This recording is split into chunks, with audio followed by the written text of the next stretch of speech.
में गुफ्तगू को मज़ीद आगे बढ़ाएंगे और इस वक्त जिस गुफ्तगू को हम करने जा रहे हैं इंतहाई अहमियत की हामिल है।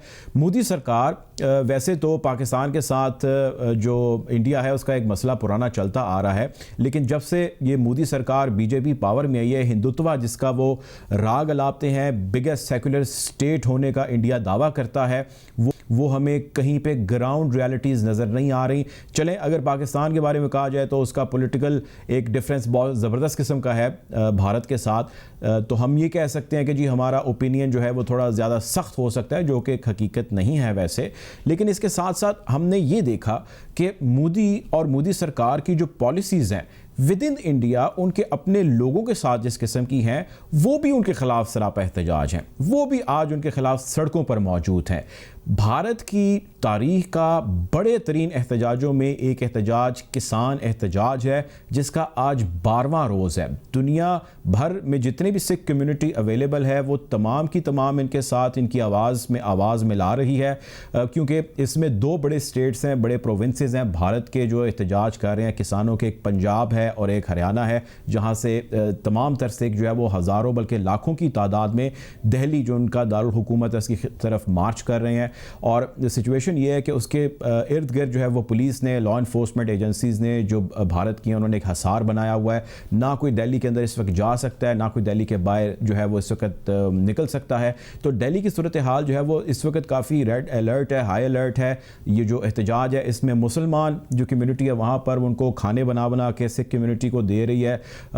इसके साथ साथ गुरुद्वारे हैं जहाँ से खाने बन बन के दो तीन टाइम के आ रहे हैं। और इस एहतजाज का मकसद जो है या इसकी जो प्रॉब्लम है जिसकी वजह से एहतजाज कर रहे हैं, वो 3 नए कवानीन हैं जो मोदी सरकार ने मुतारिफ कराए हैं वहाँ की फार्मर कम्यूनिटी के लिए। इन कवानीन के मुताबिक जो वहाँ का किसान था, पहले वो अपना जो उसने जो भी फसल वहाँ पे काश्त की, जो उसकी प्रोडक्ट थी, वो उसको वहाँ पे गल्ला मंडी में ले जाता था और उस गल्ला मंडी के अंदर एक मिडल मैन के ज़रिए वो ट्रेड करता था और उस ट्रेड के अंदर अपना एक ड्यू प्रॉफिट रखता था। और ये तकरीबन कोई 4-6 दहाइयों से सिलसिला जो है वो सारा जारी था। इसमें बहुत सारी कमियाँ कोताहियाँ थीं और उस पर मल्टीपल टाइम जो है वो गुफ्तगू हुई, बातचीत हुई।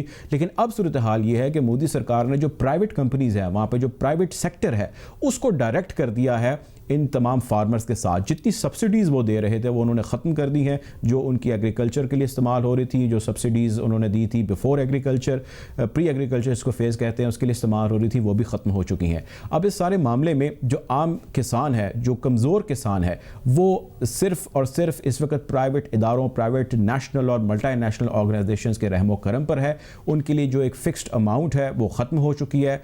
15% जो इंडिया की इकॉनमी है उसके अंदर कंट्रीब्यूशन है एग्रीकल्चर का।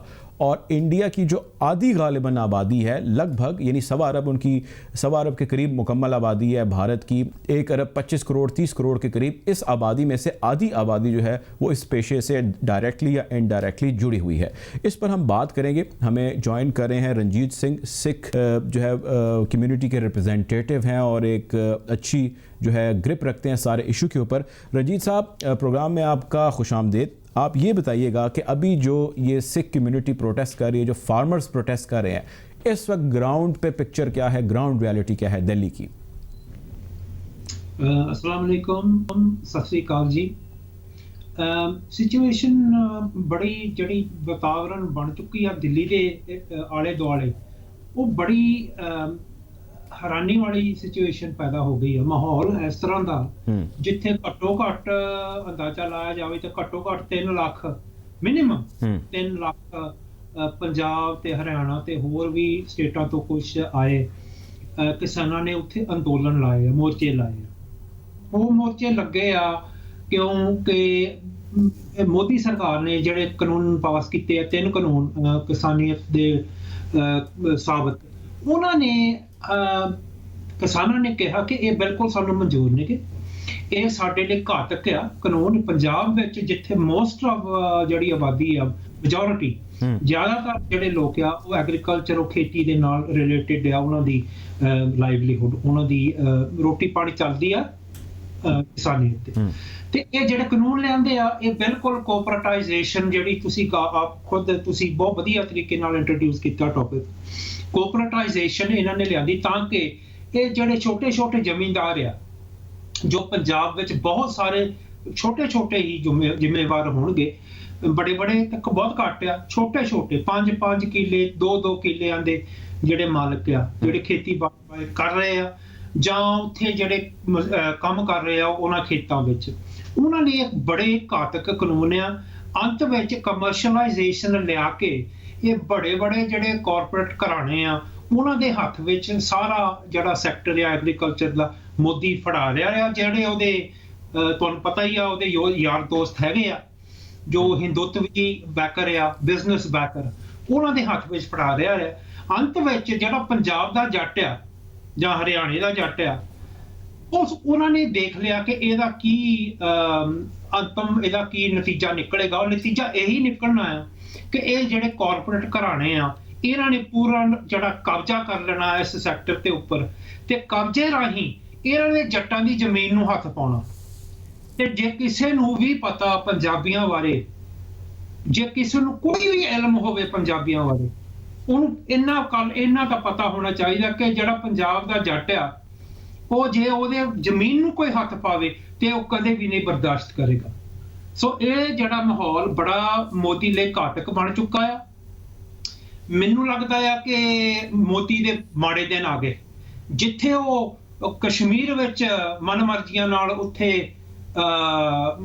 ਹਿਊਮਨ ਰਾਈਟਸ ਦੀ ਉਲੰਘਣਾ ਕਰ ਰਿਹਾ, 370 ਦੀ ਰੈਵੋਕੇਸ਼ਨ ਕੀਤੀ ਹੈ, ਜਿੱਥੇ ਉਹਨੇ ਅਯੋਧਿਆ ਦਾ ਜਿਹੜਾ ਇਹਨਾਂ ਨੇ ਫੈਸਲਾ ਸੁਣਾਤਾ ਸੁਪਰੀਮ ਕੋਰਟ ਤੇ, ਜਿੱਥੇ ਇਹਨਾਂ ਨੇ NCC ਲੈਣ ਦੀ, ਜਿੱਥੇ ਇਹਨਾਂ ਨੇ CAA ਲੈਣ ਦਾ, ਕਿੰਨੇ ਵੀ ਇਹਨਾਂ ਨੇ ਕੰਮ ਲਿਆਂਦੇ ਆ, ਨਵੇਂ ਕਾਨੂੰਨ ਲਿਆਂਦੇ ਆ ਜਾਂ ਤਬਦੀਲੀਆਂ ਲਿਆਂਦੀਆਂ, ਇਹਨਾਂ ਨੇ ਧੋਖੇ ਨਾਲ ਤੇ ਧੱਕੇ ਨਾਲ ਇਹਨਾਂ ਨੇ ਠੋਕੇ ਆ ਇੰਡੀਆ ਦੇ ਪੋਪੂਲੇਸ਼ਨ, ਇੰਡੀਆ ਦੇ ਆਵਾਮ ਤੇ ਹੁਣ ਜਿਸ ਤਰ੍ਹਾਂ ਅੱਗੇ ਹੀ ਪੰਜਾਬ ਦੇ ਲੋਕਾਂ ਨੇ ਹੀ ਸੇਧ ਦਿੱਤੀ ਆ ਬਾਕੀ ਲੋਕਾਂ ਨੂੰ, ਬਾਕੀ ਕੌਮਾਂ ਨੂੰ, ਪੰਜਾਬ ਦੇ ਲੋਕਾਂ ਨੇ ਉੱਠ ਕੇ, ਸਿੱਖ ਕੌਮ ਨੇ ਖਾਸ ਕਰਕੇ ਉੱਠ ਕੇ ਸੇਧ ਦਿੱਤੀ ਆ ਕਿ ਨਹੀਂ, ਇਹ ਜਿਹੜੀ ਫੈਸ਼ਿਸਟ, ਜਿਹੜੀ ਹਿੰਦੂਤਵੀ ਸੋਚ ਆ, ਜਿਹੜੀ ਮਤਲਬ ਧੱਕੇ ਨਾਲ ਲੋਕਾਂ ਤੇ ਆਪਣੇ ਕਾਨੂੰਨ ਲਿਆ ਰਹੀ ਆ, ਆਪਣੀ ਨੀਤੀਆਂ ਠੋਕ ਰਹੀ ਆ, ਤੇ ਇਹ ਨਾ ਬਰਦਾਸ਼ਤ ਆ। ਤੇ ਆਮੋ ਸਾਹਮਣੇ ਹੁਣ ਜਾ ਕੇ ਖੜ ਗਏ ਜੱਟ ਦਿੱਲੀ ਦੀ ਸਰਕਾਰ ਦੇ ਸਾਹਮਣੇ, ਤੇ ਆਰ-ਪਾਰ ਦੀ ਲੜਾਈ ਆ। ਤੇ ਮੋਦੀ ਸਰਕਾਰ ਨੂੰ ਬੜੀ ਹੈਰਾਨੀ ਦੀ ਗੱਲ ਆ ਜੀ, ਤੁਸੀਂ ਆਪ ਜੇ ਤੁਸੀਂ ਦੇਖੋਗੇ ਜਿੰਨੇ ਮੈਂ ਤੁਹਾਨੂੰ ਮਿਸਾਲ ਦਿੱਤੇ ਆ, ਕਦੀ 1 ਮਿੰਟ ਵੀ ਮੋਦੀ ਸਰਕਾਰ ਨੇ ਪਿੱਛੇ ਹਟਣ ਦੀ ਗੱਲ ਨਹੀਂ ਕੀਤੀ। ਤੇ ਆ ਪਿਛਲੇ 4-5 ਦਿਨਾਂ ਵਿੱਚ ਹੀ, ਕਿਉਂਕਿ ਜਿਸ ਢੰਗ ਨਾਲ ਉੱਥੇ ਪੰਜਾਬ ਦੇ ਲੋਕ, ਸਿੱਖ ਕੌਮ ਜ਼ਿਆਦਾਤਰ ਸਿੱਖ ਆ ਪਰ ਬਾਕੀ ਵੀ ਕਿਸਾਨ ਹੈਗੇ ਇਨਵੋਲਵਡ, ਜਿਸ ਢੰਗ ਨਾਲ ਸਿੱਖ ਕੌਮ ਤੇ ਪੰਜਾਬੀ ਬਾਕੀ ਤੇ ਕਿਸਾਨ ਪੂਰੀ ਇੰਡੀਆ ਤੋਂ ਉੱਥੇ ਪਹੁੰਚ ਗਏ ਆ ਤੇ ਉਹ ਚੈਲੰਜ ਕਰ ਰਹੇ ਆ ਮੋਦੀ ਨੂੰ।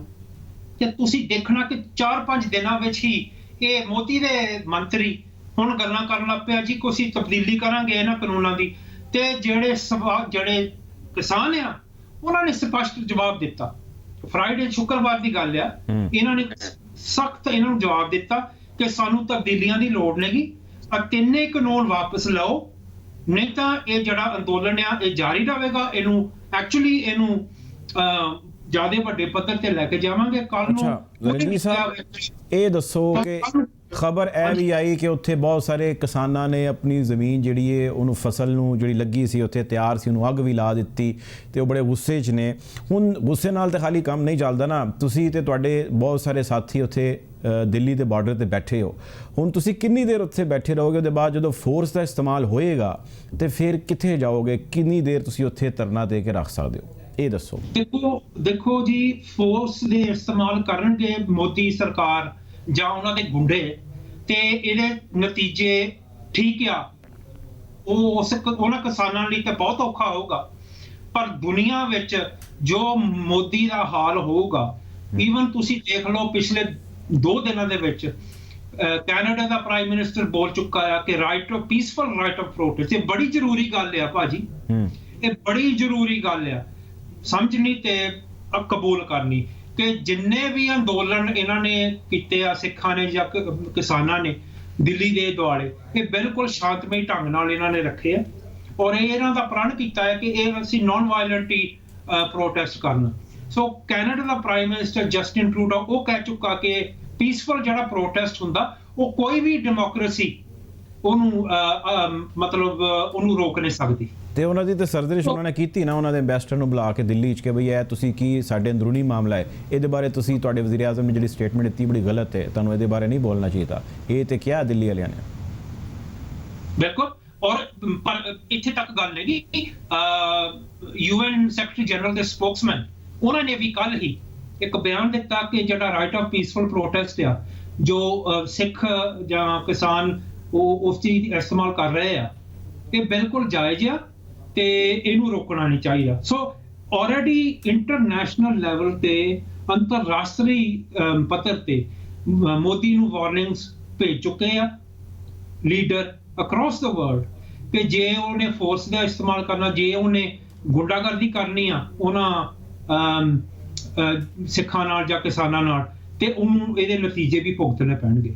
ਤੇ ਬਾਕੀ ਜਦ ਤੁਹਾਨੂੰ ਪਤਾ, ਜਦ ਸਾਰੀ ਦੁਨੀਆ ਨੂੰ ਵੀ ਪਤਾ ਕਿ ਜਦੋਂ ਇੰਦਰਾ ਗਾਂਧੀ ਨੇ ਸਿੱਖਾਂ ਤੇ ਇਹੋ ਜਿਹੇ ਟੈਕਟਿਕਸ ਵਰਤਣ ਦੀ ਕੋਸ਼ਿਸ਼ ਕੀਤੀ ਤੇ ਉਹਨੂੰ ਵੀ ਸਿੱਟੇ, ਉਹਨੂੰ ਵੀ ਪਤਾ ਲੱਗ ਗਿਆ ਕਿ ਉਹਦਾ ਕੀ ਸਿੱਟਾ ਹੋ ਸਕਦਾ। ਸੋ ਮੇਰਾ ਖਿਆਲ ਨਹੀਂ ਕਿ ਮੋਦੀ ਨੂੰ ਸਟੈਪ ਲੈਣ ਦੀ ਲੋੜ ਆ, ਉਹਨੂੰ ਇਸ ਚੀਜ਼ ਕਰਨ ਦੀ ਲੋੜ ਆ ਕਿ ਆਪਣੀ ਜਿਹੜੀ ਹਿੰਦੂਤਵੀ ਪਾਲਿਸੀਜ਼ ਆ ਉਹਨਾਂ ਤੋਂ ਪਿੱਛੇ ਹਟ ਕੇ ਇਹ ਦੱਸੋ ਰਣਜੀਤ ਸਾਹਿਬ ਕਿ ਉੱਥੇ ਜਿਹੜਾ ਕਿਸਾਨ ਹੈ, ਤੁਸੀਂ ਵੀ ਉਹਦਾ ਜ਼ਿਕਰ ਕੀਤਾ, ਤੇ ਬਹੁਤ ਸਾਰੇ ਐਸੇ ਕਿਸਾਨ ਨੇ, ਜ਼ਿਆਦਾਤਰ ਐਸੇ ਨੇ ਜਿਹੜੇ ਵਿਚਾਰੇ ਕਮਜ਼ੋਰ ਨੇ ਜਾਂ ਉਹਨਾਂ ਦੇ ਕੋਲ ਇੰਨੀ ਉਹਨਾਂ ਦੀ ਪਹੁੰਚ ਨਹੀਂ ਜਾਂ ਇੰਨੀ ਰਸਾਈ ਨਹੀਂ ਗੀ, ਲੇਕਿਨ ਬਹੁਤ ਸਾਰੀ ਸਿੱਖ ਕਮਿਊਨਿਟੀ, ਅਸੀਂ ਜੇ ਬਰਤਾਨੀਆ ਦੀ ਜਾਂ ਕੈਨੇਡਾ ਦੀ ਗੱਲ ਕਰੀਏ, ਉੱਥੇ ਇਹੋ ਜਿਹੀ ਸਿੱਖ ਕਮਿਊਨਿਟੀ ਹੈ ਜਿਹਦੀ ਬਹੁਤ ਅੱਛੀ ਐਕਸੈਸ ਹੈ ਉੱਥੇ ਪੋਲੀਟੀਕਲ ਹਲਕਿਆਂ 'ਚ ਵੀ ਹੈ, ਤੇ ਇਸ ਤੋਂ ਇਲਾਵਾ ਹੋਰ ਬਹੁਤ ਸਾਰੇ ਇੰਟਰਨੈਸ਼ਨਲ ਫੋਰਮਸ ਨੇ ਜਿੱਥੇ ਉਹਨਾਂ ਦੀ ਬੜੀ ਅੱਛੀ ਰਸਾਈ ਹੈਗੀ ਹੈ। ਇਹ ਦੱਸੋ ਕਿ ਤੁਹਾਡੀ ਕਮਿਊਨਿਟੀ ਇੰਟਰਨੈਸ਼ਨਲ ਵਰਲਡ ਨੂੰ ਇਸ ਮੋਦੀ ਸਰਕਾਰ ਦੇ ਕਾਨੂੰਨ ਦੇ ਹਵਾਲੇ ਨਾਲ, ਉਹਦੇ ਐਗਰੈਸ਼ਨ ਤੇ ਓਪਰੇਸ਼ਨ ਦੇ ਹਵਾਲੇ ਨਾਲ ਕੁਝ ਮਜ਼ੀਦ ਦੱਸਣਾ ਪਸੰਦ ਕਰੇਗੀ, ਉਹਨਾਂ ਤੱਕ ਆਵਾਜ਼ ਪਹੁੰਚਾਏਗੀ? ਜੇ ਪਹੁੰਚਾ ਰਹੀ ਹੈ ਤੇ ਕਿਹਨੂੰ ਪਹੁੰਚਾਈਏ, ਤੇ ਕੀ ਅੱਗੇ ਦਾ ਤੁਸੀਂ ਲਾਇਮਲ ਰੱਖਦੇ ਹੋ ਇੰਟਰਨੈਸ਼ਨਲ ਕਮਿਊਨਿਟੀ ਨੂੰ ਮੋਦੀ ਦੇ ਇਸ ਐਗਰੈਸ਼ਨ ਦੇ ਬਾਰੇ ਦੱਸਣ ਵਿੱਚ? ਬਿਲਕੁਲ, ਯੂਕੇ ਦੇ ਪਾਰਲੀਮੈਂਟ ਦੇ ਕੁਝ ਐਮਪੀਆਂ ਨੇ ਪਿਛਲੇ 2 ਦਿਨਾਂ ਦੀ ਗੱਲ ਆ, ਇਹਨਾਂ ਨੇ ਆਪਣੇ ਯੂਕੇ ਦੇ ਪਾਰਲੀਮੈਂਟ ਨੂੰ, ਦੇ ਪ੍ਰਾਈਮ ਮਿਨਿਸਟਰ ਨੂੰ ਚਿੱਠੀ ਪਾਈ ਆ ਕਿ ਉਹ ਮੁੱਦਾ ਉਠਾਉਣ ਮੋਦੀ ਦੇ ਨਾਲ। ਅਮਰੀਕਾ ਵਿੱਚ, ਕੈਨੇਡਾ ਵਿੱਚ, ਇਹ ਹਰ ਜਗ੍ਹਾ ਤੇ ਜਿੱਥੇ ਵੀ ਸਿੱਖ ਡਾਇਸਪੋਰਾ ਬੈਠਾ, ਉੱਥੇ ਆਪਣੇ ਲੌਬਿੰਗ ਕਰਕੇ, ਇਨਫੋਰਮੇਸ਼ਨ ਸ਼ੇਅਰਿੰਗ ਕਰਕੇ ਆਪਣੇ ਪੋਲੀਟੀਕਲ ਜਿਹੜੇ ਰੈਪਰੈਜ਼ੈਂਟੇਟਿਵਸ ਆ, ਆਪਣੇ ਨੇਤਾ ਜਿਹੜੇ ਹੈਗੇ ਆ ਵੱਖ-ਵੱਖ ਦੇਸ਼ਾਂ ਵਿੱਚ, ਉਹਨਾਂ ਨੂੰ ਅਸੀਂ ਇਨਫੋਰਮ ਕਰ ਰਹੇ ਆ। ਔਰ ਜੇ ਮੋਦੀ ਨੇ ਇਹ ਗਲਤ ਸਟੈਪ ਲਿਆ, ਉਹ ਅਸੀਂ ਅੱਜ ਸੁਣ ਰਹੇ ਆ ਕਿ ਉੱਥੇ ਦਿੱਲੀ ਦੇ ਵਿੱਚ ਸਿਕਿਉਰਿਟੀ ਫੋਰਸ ਕਾਫੀ ਭਾਰੀ ਤਾਦਾਦ ਤੇ ਭੇਜੀ ਗਈ ਆ, ਉੱਥੇ ਲੋਕਾਂ ਦੇ ਜਿਹੜੇ ਮੋਬਾਈਲ ਸਿਗਨਲ ਆ ਉਹਨਾਂ ਨੂੰ ਜਾਮ ਕੀਤਾ ਜਾ ਰਿਹਾ ਆ। ਸੋ ਲੱਗਦਾ ਆ ਕਿ ਮੋਦੀ ਤਿਆਰੀ ਕਰ ਰਿਹਾ ਆ ਕੋਈ ਪੁੱਠੇ ਕੋਈ ਮੋੜ ਲੈਣ ਵਾਸਤੇ। ਸੋ ਜਿੱਥੇ ਕਿੱਥੇ ਵੀ ਸਿੱਖ ਬੈਠਾ ਦੁਨੀਆ ਵਿੱਚ ਡਾਇਸਪੋਰਾ 'ਚ, ਅਸੀਂ ਵੀ ਤਿਆਰ ਆ ਕਿ ਜੇ ਲੋੜ ਪਈ ਤੇ ਇੰਟਰਨੈਸ਼ਨਲ ਪੱਧਰ ਤੇ ਇਹਦਾ ਵੀ ਅਸੀਂ ਜਵਾਬ ਦੇਵਾਂਗੇ। ਠੀਕ ਹੈ ਜੀ, ਬਹੁਤ ਸ਼ੁਕਰੀਆ ਜੀ।